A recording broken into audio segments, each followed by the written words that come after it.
See, getting what you want is up to you. How you get there, that's up to God. See, the problem with you is you're trying to figure out how to do something. Listen to this. The how-to ain't none of your business. The Bible don't tell you to figure nothing out. It say ask, believe, and receive. Now, see, you keep going down these churches, they keep telling you this, but you ain't listening. I'm asking you to listen. You can turn your life around if you change your attitude. You change your attitude, you change your altitude. Stop sitting in here with a life of mediocrity when that ain't what God created you for. It's really simple. I'm telling you, man, I've figured it out. I ain't smart. I ain't got no education. I ain't got no degree of any kind whatsoever. Graduated with a high school diploma. Graduating class was 695 people. I graduated 690. What stops most people from becoming successful is you have something in you that tells you it's not for you.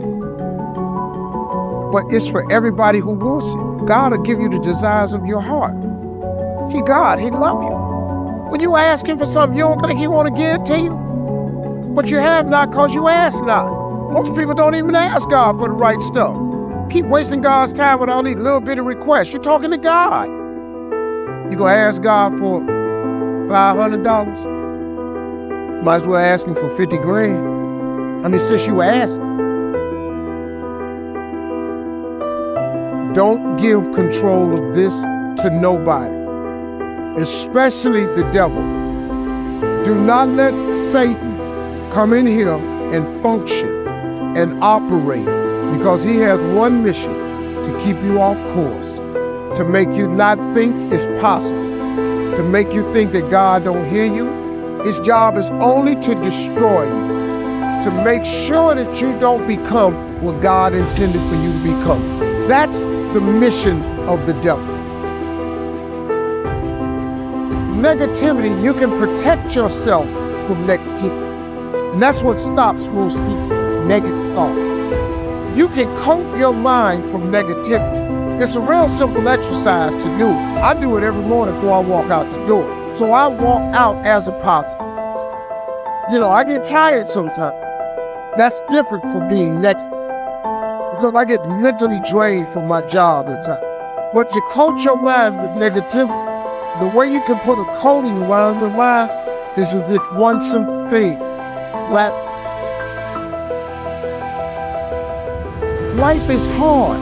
See, for every time you have a plan, a dream, an aspiration, or a goal, do you know what happens every time you have one of those? This thing comes along called life. It happens to everybody. Life has disappointments. It's got peaks and valleys. Somebody gonna close the plant you thought was gonna stay open so you can retire. That's a valley. Somebody gonna fire you for an unjust cause. That's a valley. Get away from people in your life that's hating. Get away from your family members that ain't ever opened a business. Get away from your family members that ain't ever followed their dream. Get away from your family members that ain't never been nowhere but to the family reunion. Ain't never been to a beach. Get away from them. You got to call on God, and when it look like He ain't coming, you got to keep calling Him. You got to ask Him for help. God wants a relationship with you. He don't want you to call Him every 6 months. He want to hear from you, man. If you could change the way you wake up in the morning, stop saying, I got to go to work. I got to work out.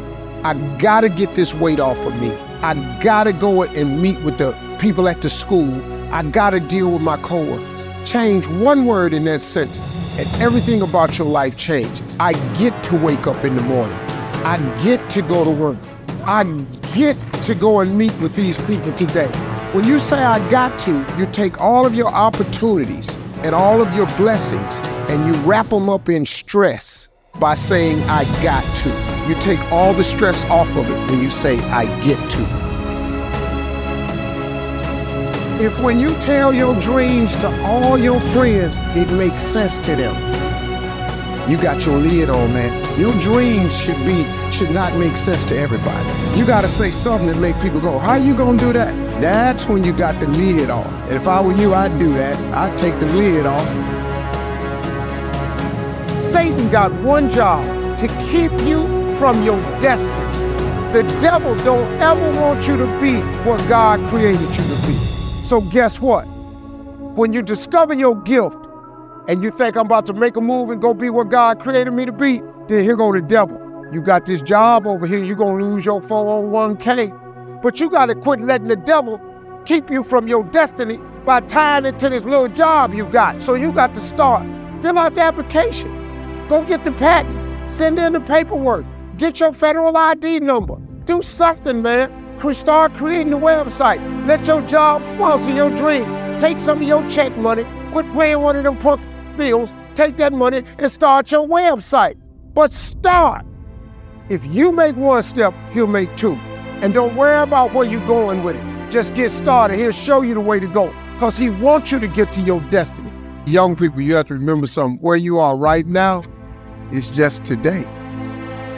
You have no idea what God has for you. God's plan for each one of us is to have a prosperous life. God wants all of us to prosper. The devil's one ambition in life is to rob you of your destiny. That's the devil's only mission, is to cast doubt in your mind that God don't love you. The devil's main trick is to create fear. Fear of failure is the #1 cause of failure in the world today.